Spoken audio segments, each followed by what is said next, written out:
Now coming to the procedure of how we do a resective osseous surgery is first we refract a full thickness flap to gain access and visibility to our bone. Then we actually remove plaque, calculus, any remaining junctional epithelium, any necrotic cementum, everything would be removed, and then we go into the steps of the osseous resective surgery. Now one important thing to be noted before we actually start with the steps of the resective osseous surgery is that you should take extreme care to not remove any excessive bone and to not cause any damage to the root. To the sequential steps involved in resective osseous surgery, you have what is called vertical grooving, radicular blending, flattening of interproximal bone and gradualizing the marginal bone. So these first two steps are used when you do an osteoplasty, and these two are used when you do an ostectomy. So usually they say that osteoplasty can be done with a rotary instrument, and it is better to use hand instrument in case of an osteotomy steps because to prevent any nick or grooves which fall on the root.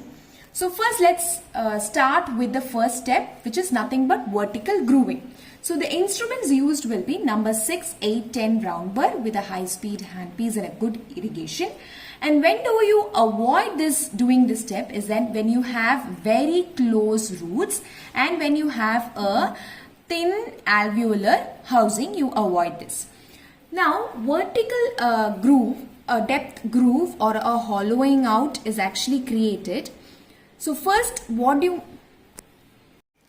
this vertical grooving is nothing but osteoplasty done in the interproximal surface. Okay, so this vertical depth or this hollowing out of this thing which is done will actually create a root prominence on your radicular surface, and these grooves are carried out on the line angles till the line angles of the adjacent teeth. So why do we actually do this is that we will by doing a vertical grooving we will reduce the thickness of alveolar housing, so thereby you get a good knife edged flap adaptation. Okay, and also you will have a good continuity from your interproximal surface to your radicular bone surface. Now the next step would be radicular blending.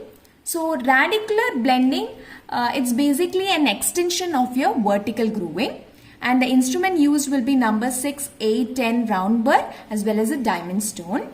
So when do you avoid doing this step is that when the vertical grooving, the earlier step, if you do it very a little of vertical grooving, a minor vertical grooving is done, or the radicular bone over here is thin and fenestrated, you will avoid doing this radicular blending.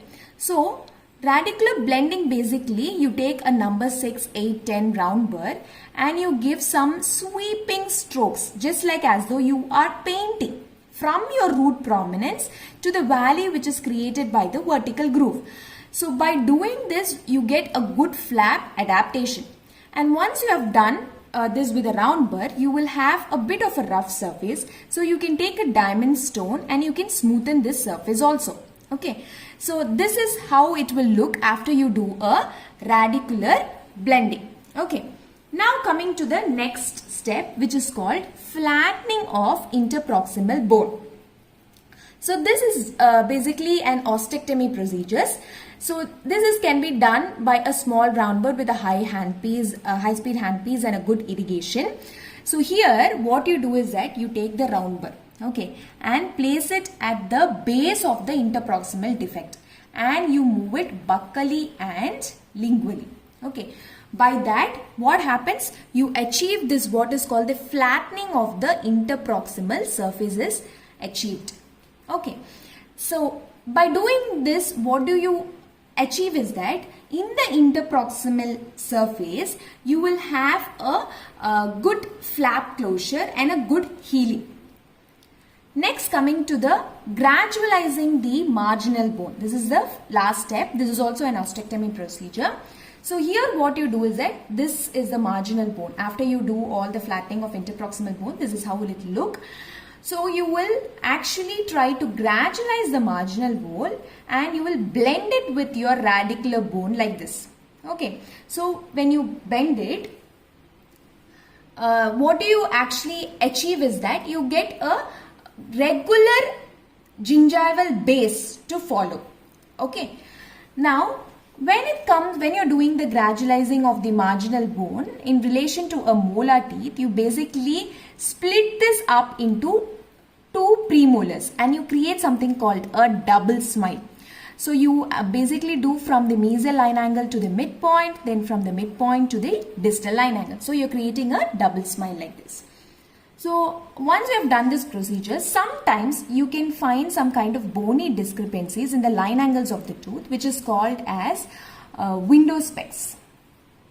Okay, so this have to be removed. Otherwise, what will happen when you actually close the flap, after some time this bone over here will actually resorb and it will later lead to a pocket over here. So this can be removed by using a hand instrument like chisel.